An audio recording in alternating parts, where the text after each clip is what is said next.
Hey guys, it's the nerd half of this Nerdtroverts duo, and this week I am doing the Breath of the Wild Readathon. So this is a new readathon. This is the first ever sort of run of it, and it is a readathon that is based all around and inspired by Breath of the Wild, the Legend of Zelda Switch game. Now, I loved the Switch game, so I was just like so excited at the idea of this, and then as they sort of explained how it was going to work, I just like fell in love with it. So basically there are 5 main challenges and 2 optional challenges. Of the 5 main challenges, 3 of them are reading challenges, and then there are 2 sort of extra challenges. So the first challenge is the Shrine of Resurrection challenge, or the camera trial, and that is essentially just to share a picture of your TBR. And so I shared mine on the Nerdtroverts Instagram account, which now exists.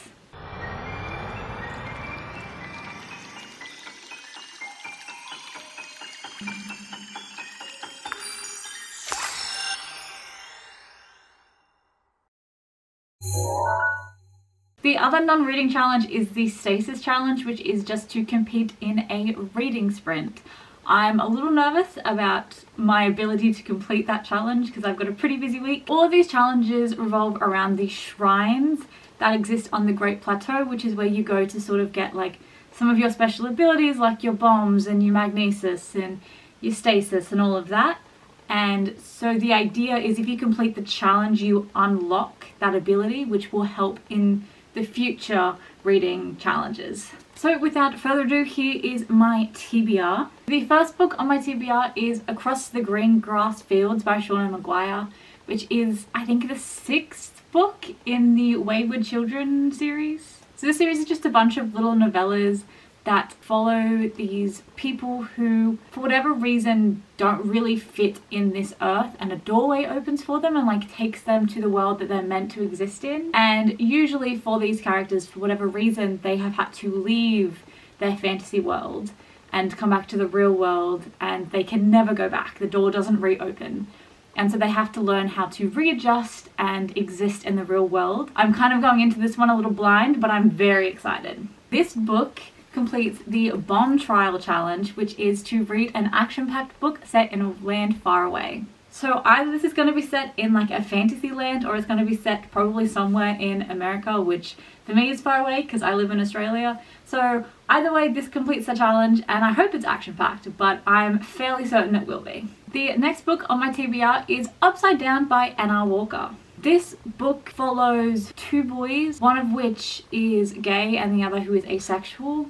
And the one who is asexual like moves to the school, and he's new, and he like sets up some kind of club to sort of like not raise awareness for like being asexual, but just like include it and stuff. And the other character who's gay, he starts to think that maybe he's asexual, and that kind of terrifies him because he's grown comfortable with the labels that he's been given. But I think it's just about these 2 boys who probably fall in love, and I'm really excited to read it. I haven't read a book with an asexual protagonist who falls in love with another asexual. Like every book I've read, if it features an asexual protagonist and they have a love interest, they are always allosexual, and that's always like a conflict. And so I'm excited to see what this book is going to bring. I'm very excited. This book completes the Magnesis trial, which is to read a book that you are drawn to. And from the moment that I found out about this book and like read the synopsis, I wanted to read it immediately. I teared up reading the synopsis. Like I'm just so excited. This is exactly what I want to read. I'm just going to read you the bit of the synopsis that made me tear up, just so you can like sort of see where I'm coming from. Maybe Hennessy can convince Jordan that his world hasn't been turned upside down at all, but maybe it is now, for the first time in his life, the right way up. Got a little emotional reading that again, but this just hits so close to home, like having your world turned upside down, but it's actually for the first time like the right side up is just, it very much feels like me in high school finally figuring out like who I am. And I'm really excited to read about it and see that transformed into a book, and I'm just praying that it's good. I've heard good things, so like fingers crossed, here's hoping. The next book on my TBR is Of Ice and Shadows by Audrey Colthurst, which is the sequel to Of Fire and Stars. This book series is fantasy, and it is about two princesses who fall in love, but it is forbidden, not because they're both women, but because one is betrothed to the other's brother. And also that same princess has like magical abilities that are not illegal, but like illegal. And it's just this forbidden love, and it's just about them trying to like stop wars and like not die, and they just want to like be in love and like live happily ever after. So this book completes the Cryonis trial, which is to read a book with wintry themes. Now, I don't actually know if this book has wintry themes within it, but in the rules it does say it can just be alluded to in the title or on the cover, and I think I can safely say that Of Ice and Shadows is like a wintry theme kind of vibe. So this one passes, and I am really excited to read it. I read the first one a bit ago now, and I really enjoyed it. I'm not big on like forbidden lovers as like a story trope, but I did really love these characters and the chemistry they had, so I'm really excited to pick it up and continue and see where the story goes from here. But I'm going to do my best to squeeze in as much time as possible to actually get some reading done. It's probably going to be reading at like 2 a.m. for me though. Like, let's be real, I'm not going to get reading done at a normal human time, so don't expect any footage to be outside of this room. I know this is a long intro, thank you for bearing with it. I just wanted to get all of this out of the way because I'm not going to want to do it during the week. But I am done. Time to move on to Monday. Take it over, future me.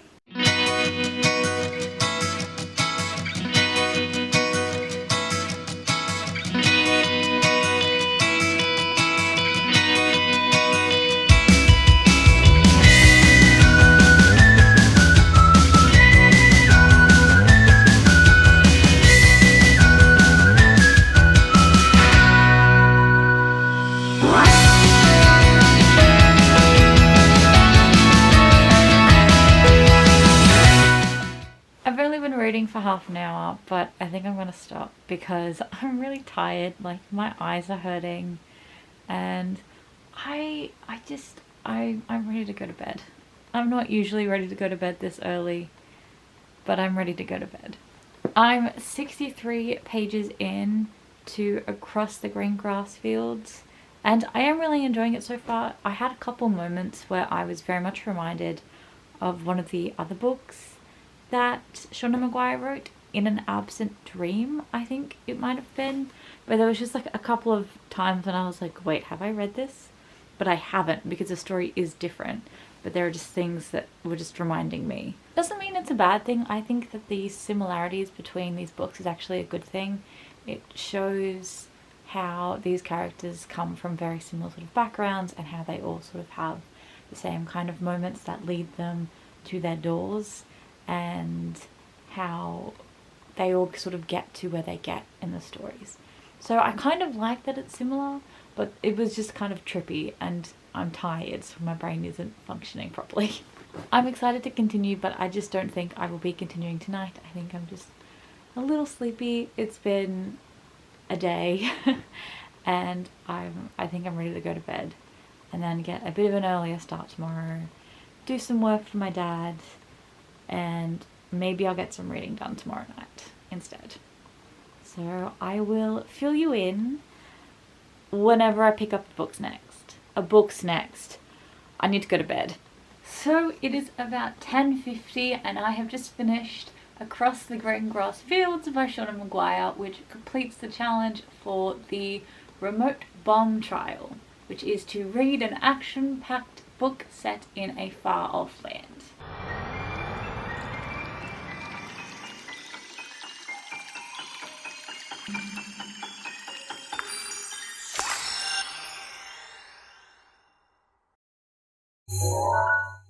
I really loved this book. I gave it 5 out of 5 stars. I just really enjoy reading the Wayward Children series. There's just something really comforting and really exciting about these books, and learning about like each new world every time a character steps into one is just like so thrilling, and I can't wait to see what happens. But yes, I really enjoyed this book, but I am getting up semi-early tomorrow.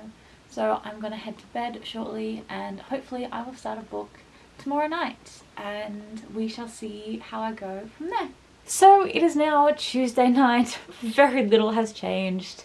This is the same room. I'm wearing the same jacket. My hair is still not washed. But I did, however, start Upside Down by N.R. Walker. I started it like 20-ish minutes ago. I only read the first chapter, so I am 14 pages in and have only met one of the protagonists. But I did find out very quickly that this, if it's not set in Australia, I will be surprised because it's an Australian author. And the reason I found that out was because they talk about opal cards. Like, he's just like, I get on the bus and I tap my opal card and I go to like take a seat.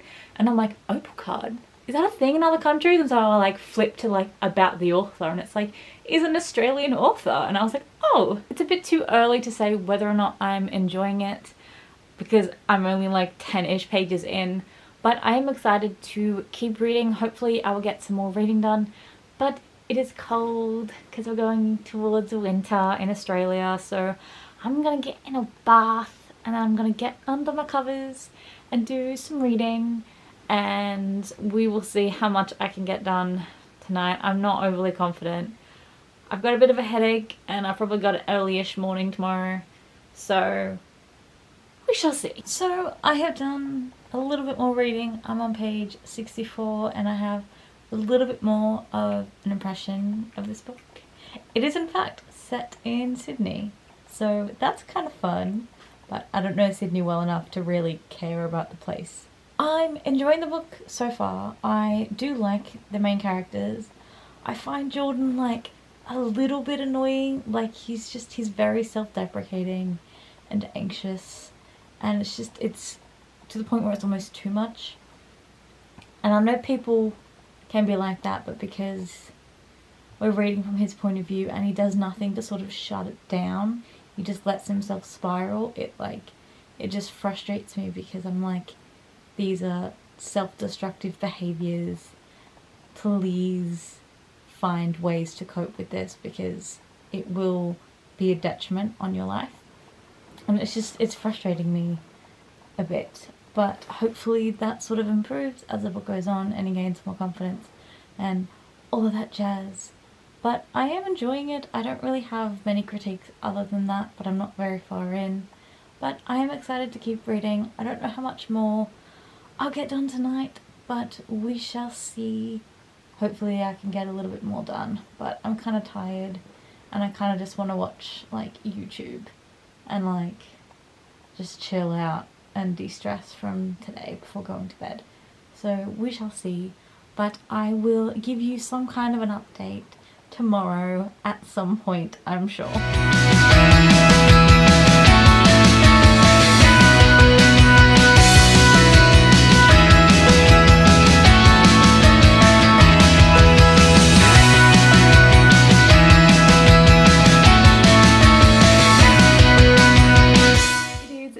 Next night, I'm still in my room. I'm in pajamas with newly washed hair and I have only done a little bit of reading since I last updated you guys. I am now on page 105 of Upside Down, which means that I have cracked 100, which is nice. And I am enjoying the story so far. I still kind of find some of Jordan's like ramblings and self-deprecating thoughts and all of that to be annoying. Like, not necessarily annoying, but it's irking me a bit. And now that I've noticed it, I'm noticing it a lot more, which is frustrating. But I am really enjoying the sort of like budding romance that's happening and the fact that they're both like I'm cool being friends, but they are both very obviously want more, but they're both like, but I'm cool being friends. And I'm excited to sort of see where it goes from here.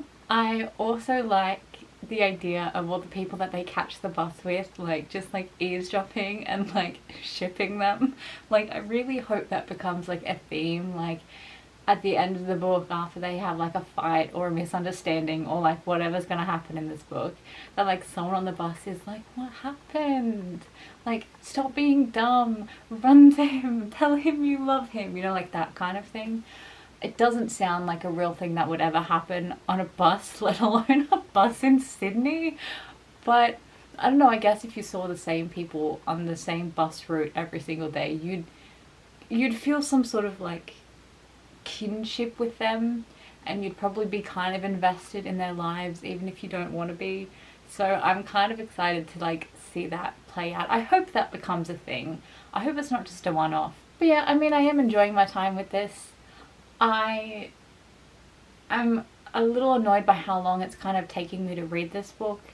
There's nothing really like bad about the writing, but I'm just not super motivated to like read the next chapter. And it's written in alternating point of views, which could contribute, but I honestly, I don't know. I'm hoping it will pick up soon and I will enjoy it. But yeah, I'm excited to see the ace rep so far. Like, yes, the two main characters are both ace, but like the discussions and stuff, there's only been like a little bit of talk about it, and there doesn't necessarily have to be a lot of talk about it. But I mean, I guess I don't think that I'm ace every hour of every day. Like, I'm not constantly sitting there being like, I'm asexual. But I don't know, I just thought that there'd be more sort of like introspection from Jordan as he's sort of like coming to terms with this. It's not bad or anything, there's just sort of not been a lot. So there's not a lot to judge. But two boys who are asexual, who want to start a romantic relationship, it's something that I am excited to continue reading about. So I probably update you, probably from the same spot, at the same time, tomorrow. It is the next night, and I have now finished Upside Down.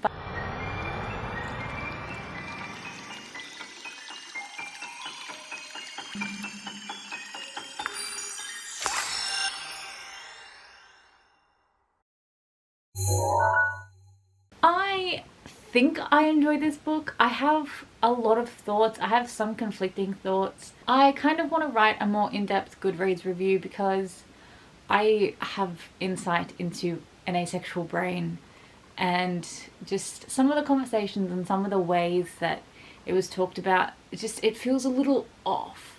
Not necessarily wrong, just off. I don't really know how to explain it yet, so I kind of want to let it sit with me so I can wrap my head around it and try and figure out where I think the author might have gone a bit wrong. There were a couple of instances where I was kind of uncomfortable with the way that these characters were discussing certain aspects of asexuality, particularly like the actual act of sex and sexual activity, because there was like a whole conversation where it was very, not sex negative necessarily, because overall the theme of this book is like, you know, we're not going to judge you for having sex, don't judge us for not having sex. Like, there is a sort of underlying theme of that, I guess. But this whole conversation, they were kind of talking about like, there was a lot of emphasis on partners who forced you to have sex, and that's horrible. And it is, don't get me wrong, it absolutely is. If you do not want to have sex, no matter where you lie on your sexuality scale, and they force you, like, that's fucked up, get out of that. But it sort of just pushed all asexuals into not having sex category, and that's not true. This was amended by like the end of the book. They kind of had this conversation that, you know, sort of touched on sort of the difference between like sexual attraction and then like kind of like libido, I guess, and like sexual desire, and how complicated it can be and how they're not always exactly the same, and human brains and human bodies are complicated and messy and all of that, which is absolutely true, and I am glad it was brought up. And they do kind of address that these other asexuals that are in the support group, some do engage in sexual activity and have before and are okay with it and all of that. But I felt like for the length of that conversation in the middle of the book, to have it really short at the end was kind of weird. And then in the next chapter they had this like conversation about how isolating being asexual can feel, and how you don't want to accept it at first because it does mean that you're something different and that you're not going to fit in with society and stuff. And that was so like nice to read, because again, like, I felt that. But I think what I was expecting from this book was a lot more of that kind of theme, that kind of thought process throughout the whole book. I feel like the moments where they were talking about being asexual, it was like a little like pamphlet-y. It did feel a little informative, and I think that it came off a little bit strong in the fact that it was being informative, which there's not anything wrong with, but it's not what I was hoping to read about. I think I just had slightly too high expectations for this book. and I am slightly disappointed, and that's really sad. Let's talk about good stuff. The romance was very cute. These two boys are very cute. I kind of got used to Jordan. He got a little bit better over the book, but still not great. And there was like a miscommunication that was just really annoying. But I did really enjoy the book. The like bus people who like were watching this romance, like it was like a theme for the book. I really enjoyed it. There were some cool connections in the end, like, you know, kind of like, you know, when you read like a book that's like 3 different stories but they all come together in the end. It kind of had like a similar kind of vibe where like a lot of different threads were actually connected, and that was kind of cool to see. And I did find myself enjoying this book. Like, I was rooting for this couple. They were very cute. I liked watching them together. I think they had great chemistry. I could just tell that they liked each other, and that was really nice. And, you know, like, it was all well and good. There was just some of the sections on asexuality were just a bit off. I'm probably gonna settle on maybe like a 3.5 star rating for this book, because like it wasn't bad necessarily, but I was let down, and I do think that some of the things with asexuality could have been done a little bit better. It came off kind of preachy, and it came off like a little bit too like, here's an information packet about what being asexual means, and not really enough about a person that's just asexual. And there were no ace jokes. There was not one good ace joke in this book. I think there was a couple of like accidental ones that weren't noticeable, but like I make ace jokes all the time, especially around my friends. Not really with like family, but like always with my friends. Anyway, those are my thoughts. I don't know how much reading I'll get done tomorrow. I have to do a bunch of work for my dad, surprise surprise, but I don't have to go to my actual job. It's my day off from my actual job tomorrow. So hopefully I'll get some reading done. I will start on Of Ice and Shadows tomorrow, and I will update you when I do that. But I think for now I'm gonna get warm and maybe watch some TV or play some PlayStation. I don't know what I feel like. So it is almost 5 p.m. on Friday, and I'm just about to start Of Ice and Shadows by Audrey Colthurst. I didn't end up doing any work for my dad today, so I'll probably have to do it on Sunday now. But I did spend most of today watching the live Critical Role. So I haven't done any reading yet, but I'm excited to start and see how it goes. So yeah, let's do that.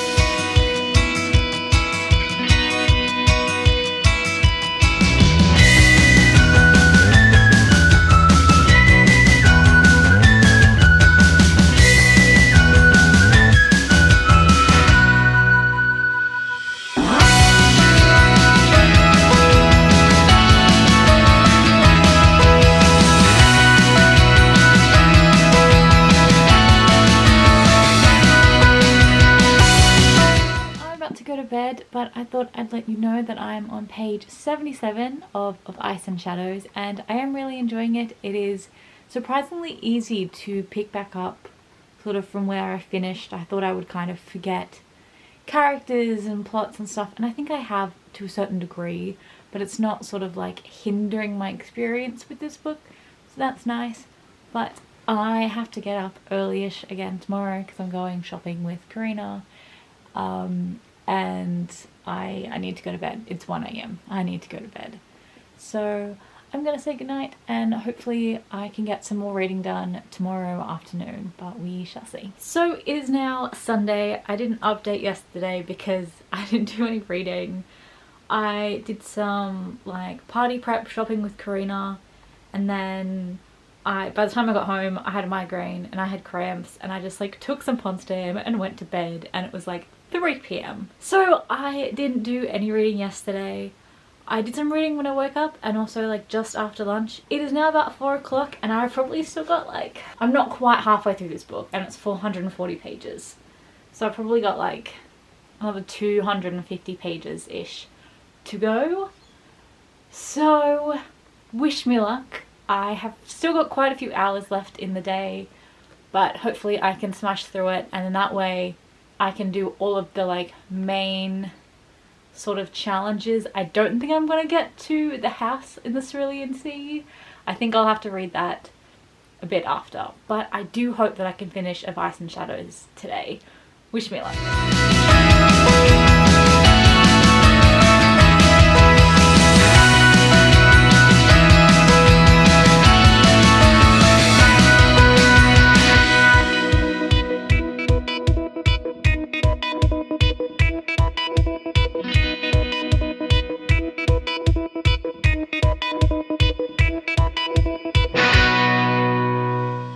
Mine's a dressing gown. It's cold and my dressing gown is warm.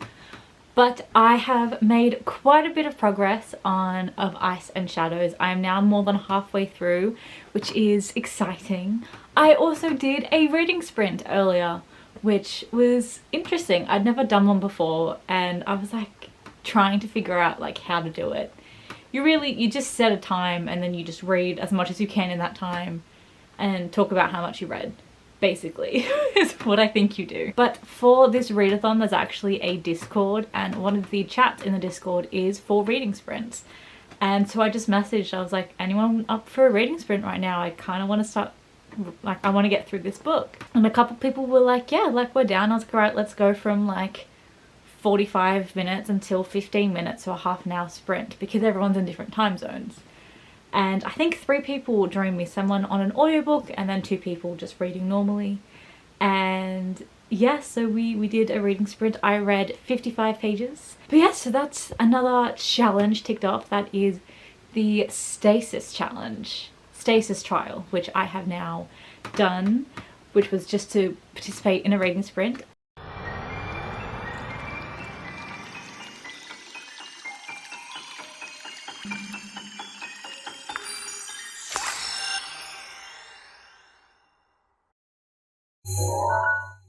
And now I've done that, and I've probably only got less than 200 pages left. I'm on page 273, so I've got around 150 pages left, and I reckon I can do that tonight. So I'm probably not going to read before dinner because dinner's not going to be too far off. We're doing a barbecue, and then after that I'm just going to sit and read, even though we technically have company over, but like, it's fine. It's just my brother and his girlfriend. Like, I will see them again. I don't need to make conversation. But because I do now have a PlayStation 5, they might want to have a go on that. So I might not be able to read all of tonight, but we will see how much I can do, and I will definitely be staying up to midnight if I have to. So hopefully I can get this done. This is the last major challenge I have to do, the last shrine I have to do of all the compulsory shrines. So hopefully I can get it done. And yeah, wish me luck. I will give you an update a little bit later. It is 8:30. I have 100 pages left to go of my book. I've had a nice warm bath and I am ready to just sit down and finish this book. I realize I haven't really been given like thoughts updates, so just like real quick in general, I am liking it. I am like a little annoyed at the conflict between like the love interests, but like it makes sense. Like, it's been there since the beginning. Like, it's just sort of seeing it come to light. Both of the characters are frustrating me a little bit in their choices, and I think they're not seeing the whole big picture and they're focusing on like the wrong kind of details. But I'm sure that we'll figure out what's actually going on in the next 100 pages or so. But yeah, I'm excited to finish this book and see what happens. Meant to say this before, but didn't. But the Queen, hella suspicious. And she's so suspicious that I'm like, is this a red herring? But no, I think she's just hella suspicious. Like the guy in the first book, that was hella suspicious. And I was like, maybe it won't turn out to be anything. And then it did. Like every time, like at first I was like, oh, the Queen seems cool. And now I'm like, don't trust her. Don't like her. Don't trust her. Don't like her. She's super shady. She lies about a lot. I don't like her. But yeah, those are my thoughts on that. We'll see what the truth is in about 100 pages.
that's it. That's the end of the readathon. I managed to read 3 books and complete all of the 5 main trials, which means I get the glider, which is exciting.